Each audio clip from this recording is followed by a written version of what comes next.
It's been several months since Island spoken word poet Bob Jensen has dropped by the studio for his Word Is segment. Since then, Bob has returned from a tour of Australia, even playing some sold-out shows there. But the tour had to be cut short because of concerns and restrictions with COVID-19. We caught up with Bob earlier. The Australia tour that I did in March with Tony McManus was originally supposed to go for about 2.5 weeks, but we did lose the last week of the dates because, everything went sideways with COVID-19, sort of right in the middle of the tour. But the dates that we did were just fantastic.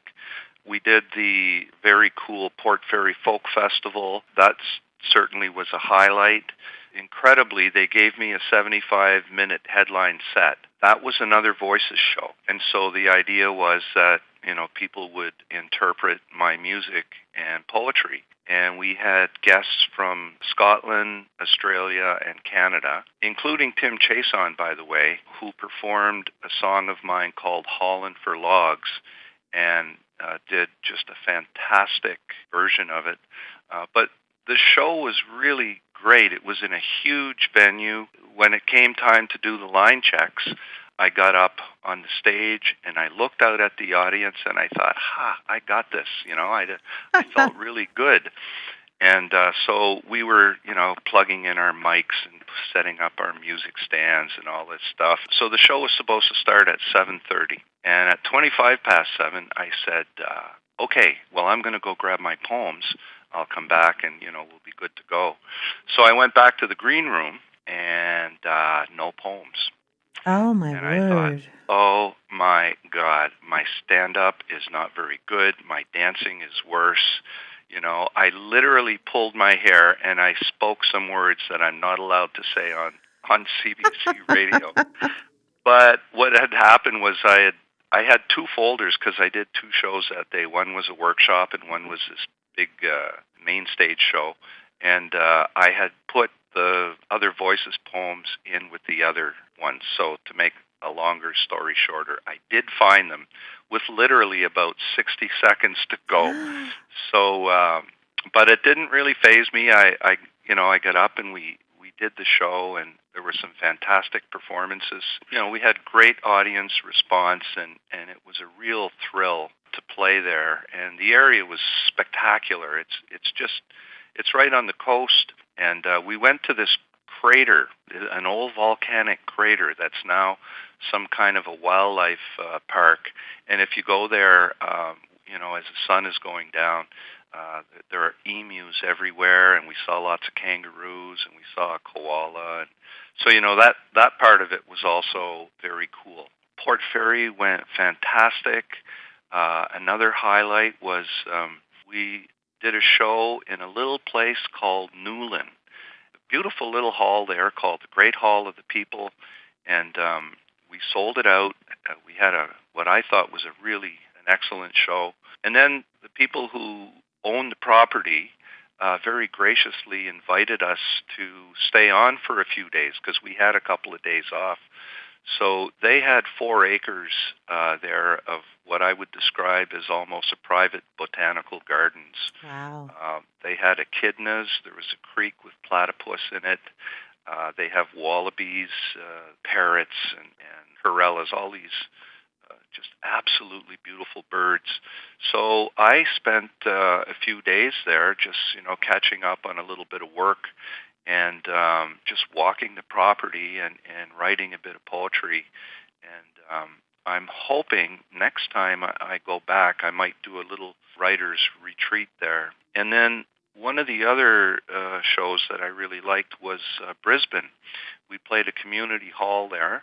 We had the show recorded. The recording turned out really well. Tony and I have decided to release a Live in Australia CD. The final mixes are done. Now I'm just waiting to hear back from Tony to sign off on the mixes, and then we're going to have it mastered in Australia. And I'm hoping that by the end of August that it will have been released. So I'm really excited about that because it was such a pleasure to work with Tony, and The recording quality is good. It was probably the best audience that we had on the whole trip. I never thought I would have a Live in Australia CD out. So I'm quite excited about that. Would we be able to hear something from that? Yes, as a matter of fact, it's called To God in Three Small Words. And it's a poem I wrote on an autumn day here in PEI when the colors were just at their absolute peak. Let's hear it. We have great beauty in Atlantic Canada where I live, and I think nature's greatest act is autumn. We have a lot of maple trees, and when the autumn's at its peak, the maples are blood red. They're almost iridescent, and the other deciduous trees are orange and yellow and pink, and we have the coniferous trees. And on a crisp, sunny morning, it can almost seem like the hills are on fire. And I call this God in three small words.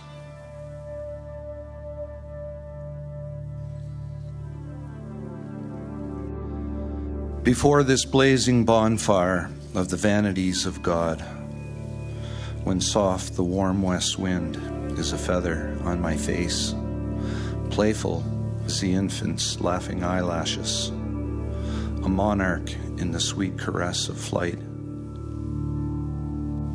These eyes and ears of God, this breath stolen of wonder, the hungry skin of solitude, a mouth that chafes for one small drop of nectar to quench the thirst for color in the soul.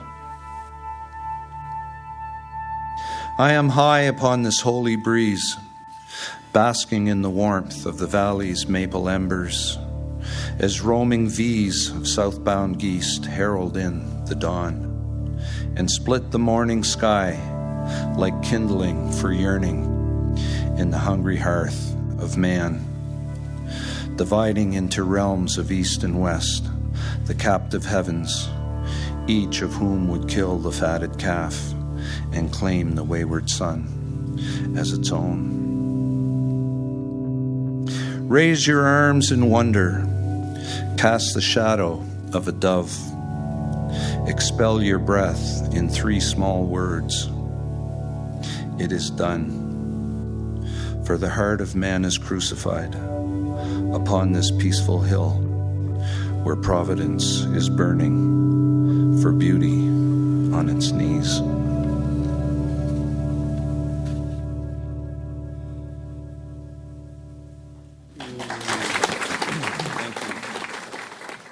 Sounds like they really liked it, Bob. That was great. Thank you. Now, I have to ask you, because of when you were there, did you get stuck with the travel restrictions with COVID-19? Oh, yeah, it was a nightmare. The flights home, I had 4 flights. It was a nightmare because every time I would board a plane, I would get a text on my phone telling me that the next flight had either been canceled or postponed and that I would have to pick up my luggage. And so every time I landed, I'd have to frantically go searching for my luggage, and then I'd have to get in a long queue, and then I'd have to make my case. I mean, I certainly wasn't the only one. It was chaos. Everybody was in the same boat, but that was no fun. Well, we're awfully glad that you're back home, and I know you're always working on new projects, Bob. What's the latest one you're working on? I've been recording some music with Chris Corrigan, just to see, if I can still croak out a song. And I've done a couple of covers. Also recently came to an agreement with an American artist by the name of Lee Zimmerman about illustrating a book of my poems. And my thought was that, I've been concentrating on putting out spoken word audiobooks for the past 2 or 3 years. I have all these poems. I have hundreds of poems, plenty for a book. So I became aware of this fellow's, his name is Lee Zimmerman. I became aware of his art through an American poet by the name of John Guzlowski. And I thought, oh my God, this would be perfect to illustrate my poems. So John made the introduction, and we came to an agreement. And so he's going to illustrate a book of 75 of my poems. It's been a productive time, certainly for me, creatively. I'm really looking forward to this Live in Australia CD coming out, and I sure hope we get a publisher for the illustrated book of poetry. So it was great chatting with you, Bob. Thank you so much. Thank you, Angela. Always a pleasure.